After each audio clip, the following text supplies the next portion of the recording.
가난한 여자라는 제목으로 같이 은혜를 나누고자 합니다. 우리는 오늘 여러분과 같이 본문을 읽었습니다만은 본문 안에서 여러분들 눈치챘는지 모르겠습니다만은 상당히 이 가난한 여자가 어려운 상황에 처해 있습니다. 그러나 마지막에 해피 엔딩으로 끝나는 것을 우리는 알 수가 있습니다. 그러면 이 사람이 어떤 믿음을 가지고 있었느냐 하는 거죠. 여러분 보시면은 이 사람은 제가 보기에 첫 번째 불효불굴 신앙을 가지고 있었다 하는 거죠. 불효불굴요. 왜냐하면 한번 먹은 마음이 흔들리거나 굽힘이 없다 하는 거죠. 불요자는 꺾일 요자입니다. 꺾이지 않고 불자는 굽는다는 거예요. 꺾이거나 굽지 않는다는 거죠. 우리가 바람이 불면은 풀이 이렇게 납작 엎드렸다가 바람이 지나가면 다시 일어나는 그런 상태를 얘기합니다. 불굴이라는 것은 한 번 먹은 마음이 흔들리거나 굽힘이 없이 끝까지 간다. 초지일관이라는 생각입니다. 그 다음에요, 이 비슷한 말이 또 있습니다. 어떤 거냐면 7.8기라는 얘기도 있습니다. 우리가 7번 넘어져도 8번 일어난다. 오뚜기가 아니라 오뚜기가 이것이 표준어입니다. 우리 마트에 가면 오뚜기 식품 있지, 오뚜기가 아니라 뚝입니다. 기억이 뒤로 가지 않습니다. 밑으로 받침으로 내려갑니다. 이게 표준어입니다. 7.8기의 신앙이다. 그런데 이 7.8기의 신앙이 옛날에 여러분들 77년도에 그 홍수환, 요즘은 장로도 있어요. 옛날 권투 선수였는데 사전 오기라 그랬죠. 파나마에서 2회전에서 프로복싱 2회전에서 4번 다운받았죠. 우선 떨어졌어요. 맞아가지고. 그런데 3회전에 KO로 이깁니다. 그래서 사전 오기라는 말이 만들어졌어요. 이 사람 때문에. 근데 요즘에는 장로님 되셔갖고 전국 다니면서 간증하고 다니십니다.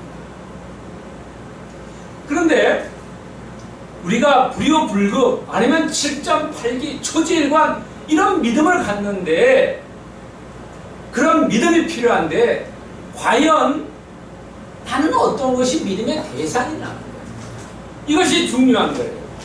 여러분, 믿음의 대상이 어떤 것이냐. 많은 사람들이 믿음의 대상이 이념이 되고 철학이 되고 사상이 되고 인물이 되고 종교가 된다는 거죠. 여러분, 믿음의 대상이 어떻게 되느냐가 중요한 거예요. 막 교회 다니는 우리 크리스찬들은 믿음의 대상이 예수님이고 하나님이죠. 그러나 그렇지 않은 사람들은 다른 거에 믿음의 대상이 되어 있다. 거기에 붙잡혀 있다는 거예요. 여러분들 이념에 붙잡혀 있는 사람 무섭지요. 자기 부모도, 우리나라 영화 보면요, 총으로 쏩니다. 부모도요. 너무 무섭니다. 철학에 붙잡혀가지고요, 다 모든 거 다 버리고 떠나. 사상도 무섭고요. 어떤 사람이든 자녀가 유상이 되어버려요. 종교, 이상한 종교에서 집안 말아먹는 사람 같지 않습니까? 우리 크리스찬들은, 여러분 주위에 있는 사람도 정말로 믿음의 대상이 어떤 건지. 우리의 믿음은 정말로 예수님만 믿는 믿음이 되어야지 다른 거 믿는 믿음이 되면 안 된다. 그리고 예수님만 믿음이 돼야 되지만 그 믿음이 어떤 믿음이 되냐면 오늘 이 가난한 여자처럼 반석의 믿음이 돼야 된다. 갈대의 믿음이 되면 안 된다. 유행가도 있죠. 갈대 왔다 갔다. 그러면 안 된다. 우리가 온전히 우리의 믿음은 반석 같은 믿음, 믿음의 대상은 예수님이 돼요.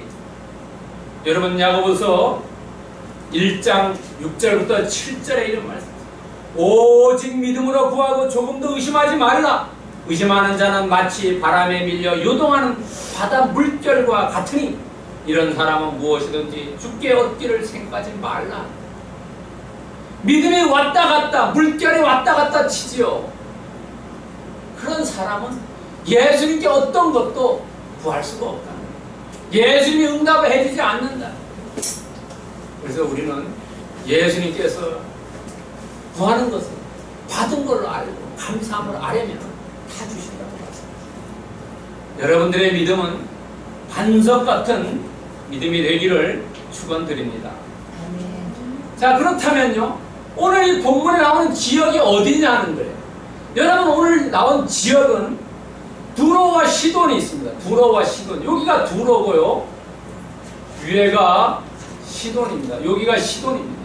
그런데 오늘 예수님이 어디에 있냐면은, 예수님은 우리가 오늘 읽은 15장 21절부터 28절 그 앞에 마태복음 14장 30절에 보면은 예수님이 어디에 계시냐면 게네사렛 요 지역에 있습니다. 이 지역. 이 지역에서 복음을 전하다가 어디로 가냐면 두로와 시돈에 갑니다. 이 두로와 시돈은 그 당시에 유대 지역이 아닙니다. 여기는 어디냐면 수리아 땅이에요. 오늘날로 말하면 시리아 땅입니다. 시리아 땅. 근데 예수님께서 이 두로와 시돈까지 가는데 게네사렛에서 두로까지는 약 67km입니다. 북서로 갑니다. 그래서 시돈은 두로에서부터 약 30km. 그런데 이 지역이 이 밑에 있는 예루살렘부터는 어느 정도냐면 예루살렘부터는 144km예요. 여기까지. 그리고 이 시돈까지는 약 한 160km 정도. 오늘 예수님께서 게네사렛에서 두로까지 67km 하루에 좀 가기는 멀지 한 이틀 정도 아마 걸으셔서 가신 것 같습니다. 자, 이 이방 지역에 갔는데요, 이방 지역에 가서 사람을 만나지요. 누굴 만나냐? 불효 불굴 믿음을 가진 가난한 여자를 만납니다. 이 여자는 이름이 나와 있지 않아요. 성경책에. 상당히 중요한 인물인데 나와 있지 않다. 그리고 이 사람은 남편이 없어요. 아마 과부인지도 몰라요. 그리고 자식은 무남 동녀가 아니라는 생각이 들어요. 딸 하나밖에 없다고 성경에 나와 있습니다. 자, 그렇다면 이 가나안 여자는 우리가 알고 있는 그런 가나안이 아니라 조금 우리는 다른 시각을 가지고 있어요. 왜냐하면 이 가나안이라는 것은 이방을 의미합니다. 그리고 베니겔의 옛 이름이 가나안입니다. 우리가 이 오늘 읽은 본문과 동일한 그 이야기가 마가복음에도 나옵니다. 마가복음 7장 한 26절에 나오는데요, 그게 마가복음에 보면은 이 여자를 어떻게 기술해놨냐면 헬라인이요 수로보니게 족속이라고 얘기합니다. 이 수로보니게라는 말은 수리아의 페니게를 얘기합니다. 아마 두로나 시돈 그 지역이 아마 옛날에 페니게라고 한 것 같습니다. 여러분, 이 예수님께서 한 이틀 정도 걸어가가지고 많은 사람을 만났을지도 모르죠. 그러나 성경에서는 유일무이하게 예수님이 만난 사람이 이 사람만 만났어요. 이 여자분만. 그리고 이 여자분만 만났고 이 여자분은 예수님께 칭찬을 받았어요. 여러분, 성경에서 예수님부터 칭찬받은 사람이, 믿음에 대해서 칭찬받은 사람이 두 사람이 있어요. 두 사람이 있는데 그 중에 한 사람이에요. 한 사람은 마태복음 8장에 나오는 백부장이라는 사람이 있어요. 로마의 백부장이 자기 아들이, 자기 신하가 아파가지고 예수님께 찾아갔을 때에 그 낫게 해주는 사람. 그래서 이만한 믿음 못 봤다고 예수님부터 칭찬을 받아요. 그리고 오늘 이 가난한 여자가 칭찬받아요. 이 사람은 예수님이 만난 첫 번째 여자래요. 이 해외에 가서. 이 당시에 예수님은 온전히 유대와 갈릴리만 다녔어요. 이 다른 지역에 오늘날로 말하면은 선교 나간 거예요. 중고등학생 때 큰 교회는 뭐 해외 선교 가지 않습니다. 예수님이 유일무이하게 처음과 마지막으로 해외 선교 간 지요.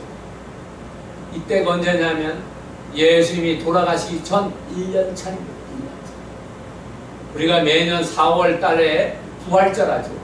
그 전 1년 전에 봄에서부터 아마 여름 요 사이에 이 사건이 일어났어요. 1년 전.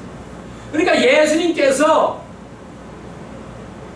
정말로 열과 성을 다해서 모든 걸 쏟아 부을 그때에, 근데 신학자마다 조금 다른 게 뭐냐면요, 예수님이 33살에 우리가 알고 있듯이 돌아가셨다 그러기도 하고 30살에 돌아가셨다고 해요.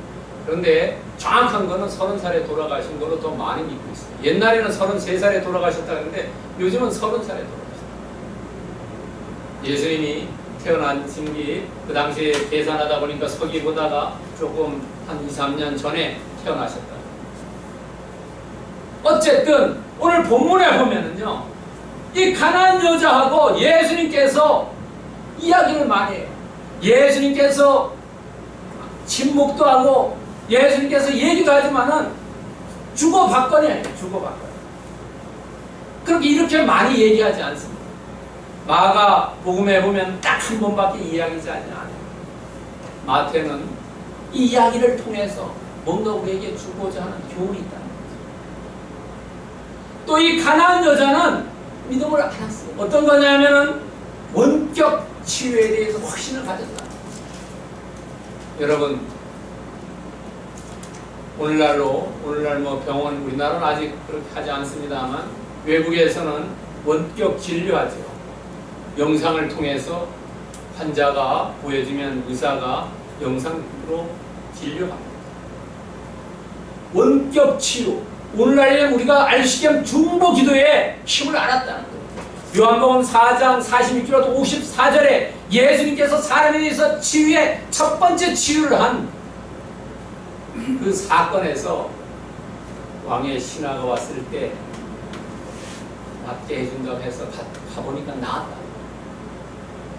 그리고 이 가난한 여자는 마태복음 4장 24절에 보면 예수님께서 이 유대 지방이나 갈릴리 지방에서 사람들을 고쳐주니까 그 소식이 커져가지고 이 수리아 지방까지 가게 됐다는 거죠. 그래서 소문 들었다는 거예요.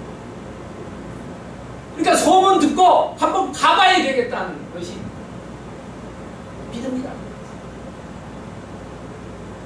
여러분, 그런데 이 가난한 여인은 정말로 그 당시에 이방 여자예요. 그리고 예수님은 아주 유대인이죠. 이방인과 유대인은 어때요? 관계하지 않죠. 그런데 그럼에도 불구하고 이 가난한 여인은 담대함과 대범함을 가졌다는 거죠. 정말로 내가 한번 만나봐야 되겠다는 거죠. 이럴 때 어때요? 보통 사람은 아이 뭐 어떻게 가겠냐 이렇게 했죠. 그러나 이 가난한 여자는 모성애가 특별하다. 여자는 약하지만 엄마는 강했다는 거예요. 정말로 내 딸을 낫게 해줘야 되겠다는 그런 일편단심 민들레 같은 심정이 있었다는 거죠. 내 딸이 정말로 아픈데 지금 데려가지는 않았지만은 어떻게든지 가서 진료 어떻게 하면 나을 수 있는 걸 좀 알려보라. 오늘날로 말하면 좀 알시려면 처방전에도 하나 얻어 와야 되겠다고 생각했던 거죠. 모성애가 지극히 높다. 여러분, 이 모성애를 가진 이 가난한 여자, 우리가 신학적으로 보면은 첫 번째 이 사람은 영적인 눈이 열렸다는 거예요. 영적인 눈. 자, 여러분들 22절 같이 한번 읽어봅시다. 가난한 여자 하나가 그 지경에서 나와서 소리를 질러 이르되 주 다윗의 자손이여 나를 불쌍히 여기소서 내 딸이 흉악하게 귀신에 들렸나이다 하세.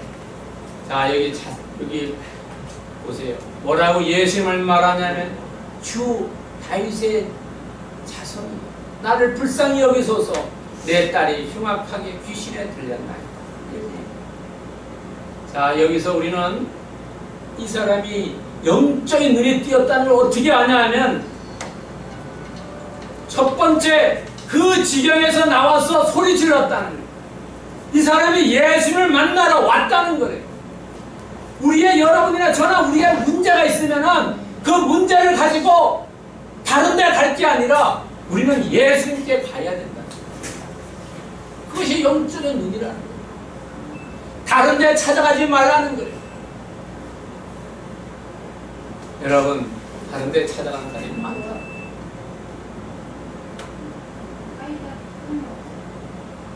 자신의 문제를 가지고 우리는 문제가 있을 때 이 문제를 예수님께 가져가야 됩니다. 두 번째는 이 사람이 영적인 눈이 어떻게 떨어졌냐고 알 수 있냐 하면 주 다윗의 자손이여라고 얘기해요. 여러분, 주 다윗의 자손이여라고 얘기하는 것은 무슨 얘기냐면 당신이 메시아입니다라고 얘기하는 것과 똑같다는 거예요. 예수님을 우리를 구원해 줄 수 있는 메시아라고 봤다는 거예요. 이것이 주 다윗의 자손이에요. 여러분들 호칭을 보면은 알 수 있어요. 그 사람이 어떤 얘기를 하는지 알 수 있다는 거예요. 주 다윗의 자손이여라고 얘기해요. 메시아다 하는 것을 이 가나안 여자는 인정했다.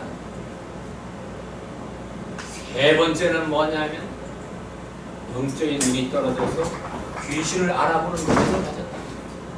우리가 귀신이 보입니까? 눈에 보이지 않아요. 그러나 이 사람은 귀신에 들렸다는 걸 알았다. 그러니까 영적인 눈이 떨어졌다. 하나님의 섭리를 알았다는 거죠. 여러분, 정말로 병의 원인을 알면 치료하는 건 간단하다. 그 원인을 정확하게 진단을 정확하게 했다는 거예요. 이런 거 할 수 있는 것이 뭐냐면 영적으로 깨어났기 때문에 할 수 있다는 거죠. 우리도 어떻습니까? 우리가 born again 한다든가 우리의 심령이 정말로 성령에 충만되어 있으면 우리도 할 수 있다. 이 가나안 여자처럼 될 수 있다. 여러분, 고린도전서 3장 하반절에 보면 성령이 아니고는 누구든지 예수를 주라 할 수 없느니라. 그러니까 성령을 이 사람은 가득 찼기 때문에 처음 만남에도 불구하고 주 다윗의 자손이라. 여러분이나 저나 우리가 성령으로 충만해요. 그럴 때에 우리가 눈이 열려서 하나님의 섭리를 제대로 알 수 있어요. 주변의 환경을 통해서 하나님이 어떻게 우리에게 말씀하시는가를 알 수 있다는 거죠. 여러분, 그런 영안이 열리시기를 축원드립니다. 아멘. 두 번째는 시험을 통과한 믿음입니다.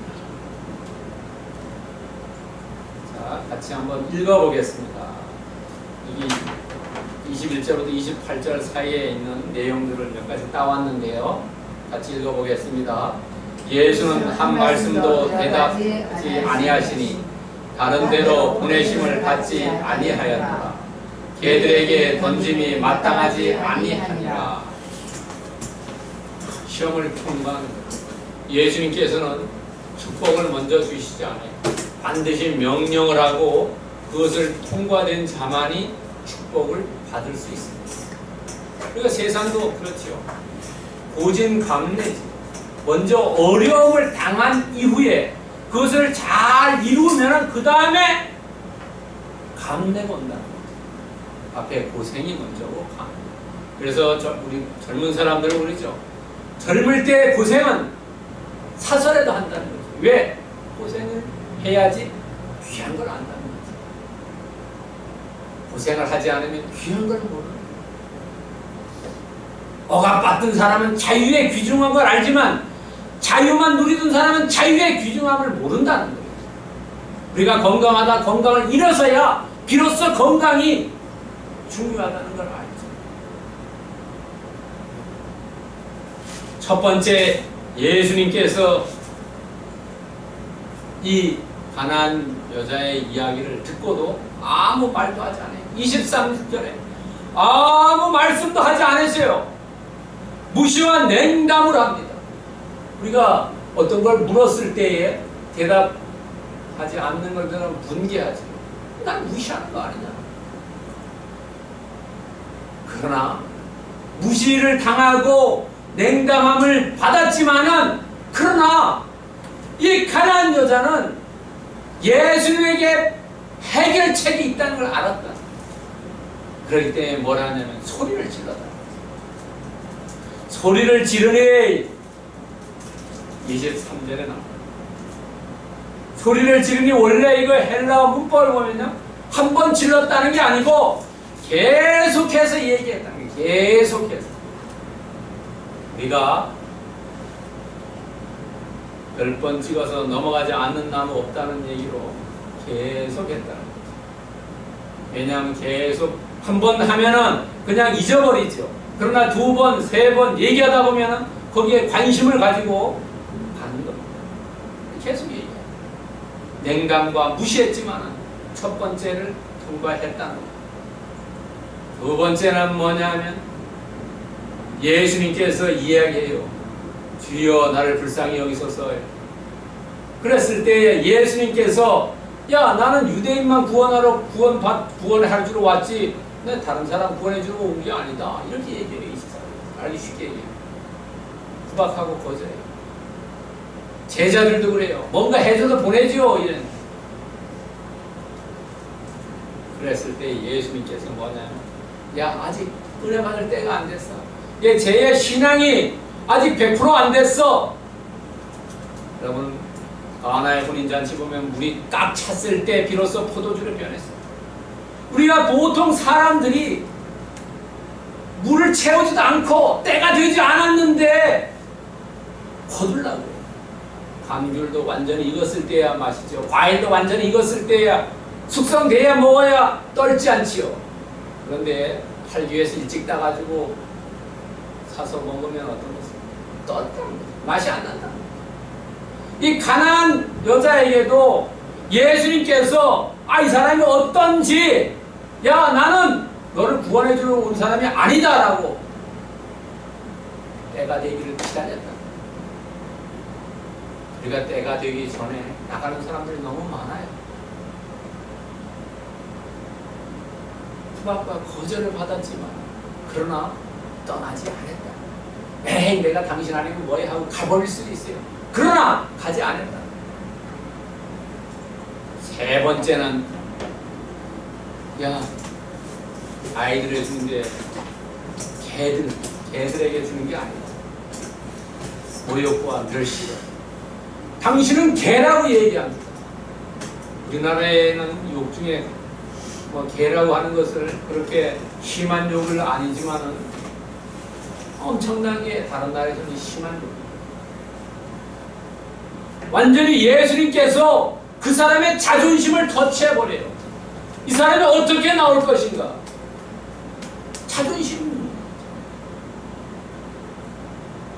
자존심을 터치했을 때, 뭐 우리가 얘기하면 좀 알기 쉽게 얘기하면 뚜껑이 열린다 그래서 뚜껑이 열려가지고 뭐 액 하고 뭐라고 소리 지르고 가버릴 수도 있어요.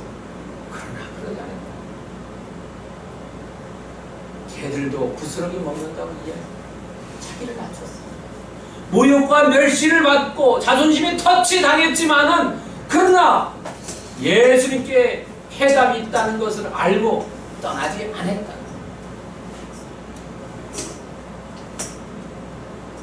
이 본문을 통해서 우리가 시험을 통과하려면 어떻게 해야 되냐면 우리의 마음이 쉬지 말고 기도해. 우리의 기도가 물결치는 믿음이 되지 않고 정말로 내가 열과 성을 다해서 쉬지 않고 기도하면은 오늘 가나안 여자처럼 응답받는다. 잠시 잠깐 기도하다 나오죠. 20년, 30년, 일생을 기도한 사람이 있죠. 가족의 구원을 위해서 일생을 기도한다. 그러면 기도 한 그 대상이 구원받는 주님 곁으로 올 수 있다는 거죠. 절망과 좌절이죠. 무시와 냉담, 모욕, 거절, 멸시받지만 그것은 물리쳐야 됩니다. 이것이 우리에게 주는 두 번째 교훈. 세 번째 교훈은 겸손으로 이룬 믿음이라는 게 겸손해야 된다는 거죠. 다 같이 한번 읽겠습니다. 여자가 와서 예수께 절하여 이르되 주여 저를 도우소서. 주여 올소이다마는 걔들도 제 주인상에서 떨어지는 부스러기를 먹나이다. 자, 여기서 절한다고 얘기했어요. 절하며. 이 절한다는 것은 헬라어로 프로스케네오입니다. 이 얘기는 와서 절하는 것도 있지만 실제로는 경배하다, 예배한다는 거예요. 예수님에 대해서 경배하고 있어요. 처음에는 다윗의 자손이라 할 때는 당신과 나와는 별로 그렇게 깊은 관계 없지만은 주여 저를 도우소서 하는 것은 나와 당신과 이제는 관계가 있게 되었다는 거죠. 우리가 마태복음 4장 9절에 보면은 예수님이 광야에 가서 3번의 시험을 받아요. 마지막 시험을 받을 때 절하라고 해요. 경배하면은 내가 세상 다 주겠다. 그때 그 경배할 때 단어가 오늘 여기서 쓰는 단어와 같은 단어가 써요. 경배, 예수님께 예배드리라. 예수님에 대해서 예배드렸다는 거예요. 이 가나안 여자. 이 겸손한. 뭐 요즘은 그렇지 않습니다. 옛날에는 저도 옛날에 아마 70년대에 때 고향에 가고 이러면 부모님한테 이렇게 절하고 이랬죠. 요즘은 뭐 절하는 그런 풍토가 없는데 옛날엔 절했어요. 방학 때 왔다 간다. 요즘은 그러지 않죠. 그것이 뭐냐면 경배하는 것이 존경한다, 높인다. 당신과 나와 정말로 가까운 관계. 내가 당신 존경합니다. 두 번째는 여기 개라는 단어가 나옵니다. 개라는 것은 헬라어로 퀴나리온인데 이 개는 그냥 우리가 알고 있는 그냥 다니는 개가 아니에요. 이 개는 강아지를 얘기해요. 집안에서 키우는 강아지. 들에 다니는 그런 개가 아닙니다. 그리고 또 하나는 부스러기를 얘기해요. 부스러기. 그냥 온전한 것이 아니라 그냥 그 부스러기는 뭐냐면 예수님이 모욕했지만은 나는 그것이 모욕의 문제가 아니고 내 딸이 낳기를 원하는 처방전 하나 주세요라고 얘기해요. 나는 당신만이 그걸 할 수 있다라고 의지하는 거죠. 어떤 모욕을 참는 거죠. 우리가 직장에서 어려움 당하고 이런 것도 왜냐하면 가족을 위해서 하는 거 아닙니까? 힘들고 참고 이런 것이. 여기서 이 가나안 여자는 자기를 개라고 얘기해요. 그리고 절했다. 그리고 오늘 본문은 어디에 보더라도 불평이나 원망이나 교만을 찾을 수 없다는 거죠. 불평하지 않아요. 원망하지 않습니다. 또 교만하게 행동하지 않는다. 이것이 겸손한 믿음이다. 겸손한 믿음, 우리의 상태라면 되더라고요. 누가복음 18장 13절 하반절에 보면 세리와 바리새인의 기도 얘기가 나옵니다. 바리새인은 그냥 뭐 앞에 가서 손들고 크게 기도합니다. 그러나 이 세리는 뭐냐면 하나님이 불쌍히 여기서 나는 죄인이었습니다. 이것이 겸손한 기도라, 겸손한 믿음이라. 내가 내 자신을 아는 거, 내 자신이 정말로 주님 앞에서 하나님 앞에서 죄인이고 불쌍히 여겨달라고 하는 그 믿음이 겸손한 믿음이라. 남을 높이고 나를 낮추는 게 겸손한 거죠. 오늘 이 가나안 여자는 예수님을 높이고 자기는 정말로 나는 강아지입니다. 그리고 먹는 부스러기만 주세요. 라고 얘기해요. 전하면서 뜻이 겸손한 믿음으로. 우리의 믿음은 어떻습니까? 여러분들 또 저도 우리 모두 겸손한 믿음을 가지십시오. 그렇다면 오늘 본문을 통해서 정말로 예수님이 우리에게 전하고자 하는 말씀이 뭐냐는 거예요.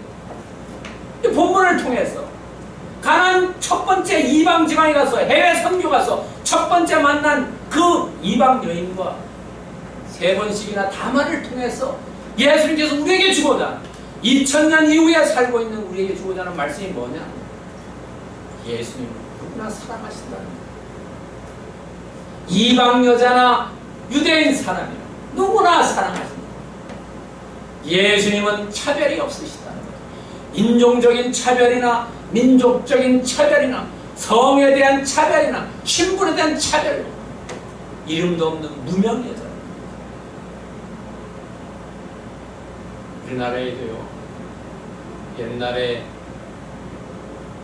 이 나라가 갑오경장 된 이후 노예제도가 폐지됐지 않습니까? 그때에 이름 아무나 막 줬어요. 왜냐하면 이름이 없었죠. 양반들은 이름이 있었지, 양반들은 이름이 있었지만은 천민 노예들은 이름이 없었어요. 그래서 이상한 이름 다 갖다 줬어요. 그때 그 기회. 그러니까 예수님은 어땠냐면 민족 차별, 성 차별, 신분 차별 없었다. 에베소서 2장 14절에 보면 막힌 답을 허물었다는 거예요. 모든 사람은 다 평등하다는 거예요. 인권이 있다는 거죠. 하는 일이 다를 뿐이죠. 교회에서 다 똑같다는 거죠. 하는 역할이 다를 뿐이에요. 높고 낮음이 없어요, 교회에서. 왜냐하면 교회에서는 보는 건 뭐냐? 예수님은 우리의 무엇을 보냐면 오늘 가난한 여자처럼 믿음을 본다. 오늘 28절 마지막 절에 뭐라고 얘기합니까? 내 믿음이 크도다. 믿음이 크도다. 믿음만 보신다는 거예요. 작은 믿음, 중간 믿음, 큰 믿음, 칭찬받는 믿음, 큰 믿음. 오늘 우리에게 하는 말씀이라. 너희들도 가난한 여인자처럼 큰 믿음을 가져라는 거예요. 그러면 큰 믿음이라는 어떤 것이 큰 믿음이냐? 큰 믿음은 네 가지를 가지고 있습니다. 여러분, 예수님을 신뢰하는 것이 큰 믿음이고, 그 다음에 내 문제를 해결해 주실 거라는 거, 그것을 확신하는 게 큰 믿음이고, 그리고 엎드려 절하는 게 큰 믿음이고, 이루어질 때까지 인내하는 것이 큰 믿음입니다. 이 네 가지를 가졌을 때에 예수님께서 비로소 가난한 여자를 받아들이고 큰 믿음을 칭찬해줬고 소원을 풀어주었다는 거예요. 나의 믿음은 어떤 거냐? 예수님은 이 큰 믿음 네 가지를 우리에게 오늘 본문을 통해서 요구하고 계신다. 그렇다면 우리는 이 본문을 우리 삶에 어떻게 적용해야 되느냐? 첫 번째는 예수님을 구주로 모시는 거예요. 주로 모시는 거예요. 교회에 왔다 갔다 하지만은 정말로 예수님을 내 구주로 모시지 않는 사람이 많다는 거예요. 예수님이 문제를 해결해 줄 거라고 믿지 않고, 예수님이 나의 앞날을 인도해 줄 거라고 믿지 않고, 예수님이 나의 모든 것을 책임져 준다고 믿지 않는 사람이 많이 있다. 주일날에 있으면 교회에 오지만 나머지는 인본주의 사상을 가진 사람이 너무 많다. 오늘 가난한 여자처럼 여러분들이나 저나 예수님을 구주로 모시는 믿음을 우리 삶에 적용해야 됩니다. 두 번째는 간절함과 절박함이라는 거죠. 간절함과 절박함이 있기 때문에 모욕이나 거절이나 냉담이나 멸시를 참고 했다는 거죠. 우리가 기도할 때에, 믿음을 가질 때에 절박함. 여러분, 어떤 일을 잘하고 못하는 사람 보면 절박함이나 간절함이 있는 사람은 최선을 다해요. 뒤로 미루는 사람은 간절함과 절박함이 없다는 거예요. 공부하는 사람 봐도 미리미리 시험 준비하고 있는 사람은 간절함과 절박함 가지고 준비하는데, 시험 전날 하는 사람은 간절함과 절박함이 덜하기 때문에 점수를 잘 못 받는다. 일에도 똑같고 사업에도 똑같고 직장에도 똑같다는 거예요. 간절함과 절박함. 오늘 이 가나안 여자는 간절함과 절박함이 있었다는 거예요. 세 번째는 뭐냐? 자신을 낮추는 겸손한 믿음을 가진 거예요. 조금 잘났다고 머리 들면 어떻습니까? 큰일 난다는 거예요. 우리는 낮춰야 된다는 거죠. 그리고 이것은 내가 한 게 아니고 주님께서 해주셨다고요. 영광을 주님께 돌리는 사람, 감사함을 나타내는 사람, 이런 사람은 겸손한 믿음이라는 거죠. 그러나 내가 했습니다 라고 얘기하는 사람은 교만한 사람이에요. 우리는 나 자신을 낮춰야 된다. 낮출 때 이루어집니다. 어디서도 낮추는 사람 보면 더 해주고 싶은 거예요. 윗사람 상사가 잘났다고 하는 사람보다가 좀 부족하고 있지만 윗사람에 돌리는 거예요. 여러분, 어떤 아버지가 자식에게 첫 직장에 갈 때 뭐라고 얘기했냐면, 야, 너가 너가 이루었던 일을, 그 공을 윗사람에 돌리라고 이 아버지가 자식에게 얘기해줘요. 첫 번째 직장에 간 아들한테 아버지가 해줄 얘기인 거예요. 내가 했다고 하면 안 된다. 자기가 했지만은 그것을 공을 돌릴 줄 알아야 돼요. 우리가 모든 것이 겸손한 믿음이 바로 그거라는 거예요. 내가 했지만은 그러나 하나님이 나에게 능력을 주셨기 때문에 하나님께 영광을 돌린다는 게 겸손한 믿음입니다. 그런 사람이 성공한다는 거죠. 그런 사람이 오늘 가나안 여인처럼 소원을 성취한다는 거예요. 여러분, 마가복음 11장 24절에 보면 내가 너에게 말하노니 무엇이든지 기도하고 구하는 것은 받은 줄로 그래야면 너에게 하도록 의심하지 말라. 신뢰하고 확신하고 겸손하고 인내를 가지고 우리에게 그것이 이루어진다. 여러분, 오늘 예배에 나오신 모든 분들 그런 믿음을 가지시기를 예수 그리스도로 축원합니다. 사랑하님, 감사합니다. 하나님 아버지, 오늘 귀한 말씀을 통해서 우리에게 믿음을 다시 한번 깨닫게 해주시니 감사합니다. 우리가 오늘 가나안 여자처럼 그런 믿음 갖기를 원합니다. 주님 도와주시고 우리 베풀어 주시옵소서. 감사드리며 우리를 원하신 예수님을 기도드리옵나이다. 아멘. 찬송가 544장 찬양 드리면서 준비한 예물을 하나님께 봉헌하겠습니다.